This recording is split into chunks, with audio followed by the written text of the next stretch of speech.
नमस्कार दोस्तों। कनाडा के प्रधानमंत्री जस्टिन ट्रूडो कुछ बदले बदले नजर आ रहे हैं। रातों रात लगता है कुछ ऐसा हो गया कि उनके शब्द बदल गए हैं। उन्होंने स्वीकार कर लिया है कि भारत जो कह रहा था वो बिल्कुल सही कह रहा था। भारत कई सालों से कह रहा है कि खालिस्तानी कट्टरपंथियों को पालने का काम कर रहा है कनाडा। जैसे ही अमेरिका के चुनाव खत्म होते हैं, डोनाल्ड ट्रंप जो है चुनाव जीत जाते हैं। 5 तारीख 6 तारीख को रिजल्ट आ जाता है और उसके अगले ही दिन जस्टिन ट्रूडो जो है अपनी बातें बदल देते हैं। जस्टिन ट्रूडो एक्सेप्ट कर लेते हैं कि हाँ, खालिस्तानी तत्व जो हैं वो कनाडा के अंदर रहते हैं, लेकिन सारे सिख खालिस्तानी नहीं होते। जस्टिन ट्रूडो से ये पूछा जाना चाहिए कि किसने कहा है कि सारे सिख खालिस्तानी और कट्टरपंथी होते हैं। भारत ने तो ये कभी नहीं कहा, ना भारत ये कहता है कि सारे सिख कट्टरपंथी हैं या फिर खालिस्तानी है। सिखों का बहुत बड़ा इन्वॉल्वमेंट है भारत की हर राजनीति से लेकर, भारत की आज़ादी से लेकर और मुगलों से लड़ाई तक का। सिखों की जो भूमिका है उसके ऊपर कभी कोई संदेह कर ही नहीं सकता। उनकी भूमिका इस देश के अंदर जो है वो शायद ही किसी और नागरिक की रही हो, लेकिन भारत की बात को स्वीकार किया है कनाडा के प्रधानमंत्री जस्टिन ट्रूडो ने। भारत हमेशा से यही कहता रहा है कि जो खालिस्तानी कट्टरपंथी हैं, जो भारत विरोधी हैं, भारत विरोधी बातें करते हैं, भारत को तोड़ने की बात करते हैं, उनका साथ कनाडा दे रहा है। तो जस्टिन ट्रूडो ये कह रहे हैं कि हाँ, हम मानते हैं कि खालिस्तानी वहाँ हैं, लेकिन खालिस्तानी लोग जो है वो सारे सिख समाज के लोग खालिस्तानी नहीं होते। भारत भी यही कहता है। हमने तो कभी नहीं कहा कि सभी सिख खालिस्तानी होते हैं, बिल्कुल भी नहीं। लेकिन जस्टिन ट्रूडो को जब चुनाव नज़दीक आ रहे हैं तो वो मान रहे हैं कि किस तरीके से भारतीय लोगों का वोट उन्हें चाहिए। अब वो उसकी प्लानिंग कर रहे हैं। उन्हें पता है कि भारत के जितने भी लोग वहाँ पर कनाडा के अंदर रहते हैं उसमें लगभग 50% से ज़्यादा हिंदू कम्युनिटी है, और हिंदू कम्युनिटी के सिवाय लगभग 50% बची हुई कम्युनिटी जो है वो सिख कम्युनिटी है।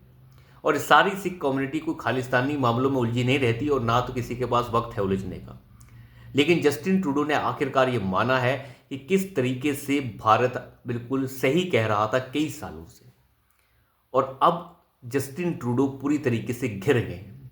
वो ना इधर के रहे हैं ना उधर के रहे हैं। उन्हें अपनी ही बातों के ऊपर विश्वास नहीं रह गया। जो प्रधानमंत्री अपनी संसद के अंदर खड़ा होकर ये कह दे कि यहाँ पे जो निज्जर की हत्या हुई उसके लिए भारत जिम्मेदार है और मेरे पास कोई सबूत नहीं है, किस तरीके की गैर जिम्मेदाराना बात है ये। अभी 2 3 4 दिन पहले की बात है, उनके एक मंत्री ने ये कह दिया कि जितनी कनाडा के अंदर किलिंग्स हो रही हैं, टारगेट किलिंग्स हो रही हैं, उसके लिए भारत के जो गृह मंत्री हैं, केंद्रीय गृह मंत्री अमित शाह का हाथ है। उनके कहने पर ये हो रहा है। अगर उनके कहने पर ये हो भी रहा है तो बिना सबूत के तो आप बोल ही नहीं सकते। इस तरीके से हल्के और बचकानी तरीके के आरोप लगाने का जो काम कनाडा के मंत्रालय और कनाडा के प्रधानमंत्री की तरफ से हो रहा है, ये अपने आप में कनाडा को नीचा दिखा रहा है। और कनाडा के प्रधानमंत्री को अब समझ आ गया है कि चुनाव में जीतना बड़ा मुश्किल है। किस तरीके से उन्होंने ये कहा कि भारत के अंदर भी मोदी को सभी हिंदू पसंद नहीं करते, कुछ हिंदू ने पसंद करते हैं। अरे भैया, तुम्हें क्या हो गया है? प्रधानमंत्री मोदी को सारे हिंदू पसंद क्यों करेंगे? ये एक जनतंत्र देश, जनतंत्र है। यहाँ पे चुनाव होते हैं, सबकी आशाएं अलग अलग होती हैं। प्रधानमंत्री हो सकता है किसी को पसंद आए किसी को ना आए, वो जिनको पसंद आएगा वोट देंगे, जिसको नहीं आएगा उसको नहीं देंगे। लेकिन आप ये क्यों बोल रहे हैं? आप जो हैं झुके हुए नजर आ रहे हैं और आप शर्मिंदा नजर आ रहे हैं। अगर भारत के अंदर कनाडा के कुछ लोग कनाडा को तोड़ने की बातें करें तो भारत को भी वो स्वीकार नहीं होगा। हम किसी देश को तोड़ने की करने वाली बातें और तोड़ने वाले लोगों को अपने अंदर संरक्षण नहीं दे सकते। लेकिन आप भारत को तोड़ने वाली जितनी भी ताकतें हैं उनको संरक्षण दे रहे हैं कनाडा के अंदर, तो इसका खामियाजा तो आपको भुगतना पड़ेगा।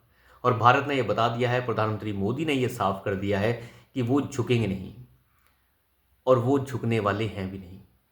अब ट्रंप के चुनाव जीतने के बाद जस्टिन ट्रूडो को इसका एहसास बढ़ गया है कि बड़ा मुश्किल हो जाएगा अब जस्टिन ट्रूडो के लिए। उनकी सरकार बिल्कुल डामाडोल चल रही है। अनैतिक लोगों के समर्थन के साथ सरकारें चल रही हैं, और वो अनैतिक लोग जो हैं वो खालिस्तानी ताकतों के साथ जुड़े हुए हैं। सारे सिख समाज खालिस्तानी नहीं होते, इस तरीके की बातें कर कर ट्रूडो जो है अपना दामन बचाने की कोशिश कर रहे हैं। खालिस्तानी लोग सारे सिख होते हैं, सारे सिख खालिस्तानी नहीं होते हैं, इस तरीके की बातें जो हैं केवल अपना पल्ला झाड़ने वाली बातें। ये सभी लोग जानते हैं कि सारे सिख खालिस्तानी नहीं होते, किसी को इतनी ज़रूरत नहीं है खालिस्तान की। और खालिस्तान का मतलब क्या है? कुछ भी नहीं। खालिस्तान जैसी की जो मांग है वो एक तरीके से कांग्रेस द्वारा ही बनाई हुई एक मांग है, जिस समय इंदिरा गांधी का दौर था। सभी लोग जानते हैं कि कैसे ये सिस्टम शुरू हुआ, इसके बारे में जानना नहीं चाहता मैं। लेकिन मुद्दा ये है कि जस्टिन ट्रूडो जो है वो झुके हुए नजर आ रहे हैं। उन्हें एहसास हो गया है कि चुनाव में बड़ा मुश्किल है, और प्रधानमंत्री मोदी का जो रुख है, जिस तरीके से उन्होंने यहाँ के कनाडा के डिप्लोमेट्स को धक्के मारकर बाहर भगाया, ये अपने आप में बहुत बड़ी बात थी। इस तरीके से 47 डिप्लोमेट्स को देश से बाहर कर देने का आदेश दे देना, मैं नहीं मानता कि दूसरे विश्व युद्ध के बाद ऐसा कभी हुआ होगा। यह अपने आप में बहुत बड़ी बात थी। और जस्टिन ट्रूडो जैसे बेशर्म को अभी भी ये समझ नहीं आ रहा कि वो देश कैसे चला रहे हैं। जनता के अंदर वहाँ पे जो रोष है, और जो भारत की कम्युनिटी वहाँ पे जो रहती है, उनके खिलाफ और ज़्यादा रोष जो है जस्टिन ट्रूडो के लिए पैदा हो गया है। अब जस्टिन ट्रूडो से बैलेंस करने की कोशिश कर रहे हैं, इसके सिवाय कुछ नहीं। तो अभी के लिए इतना ही। धन्यवाद।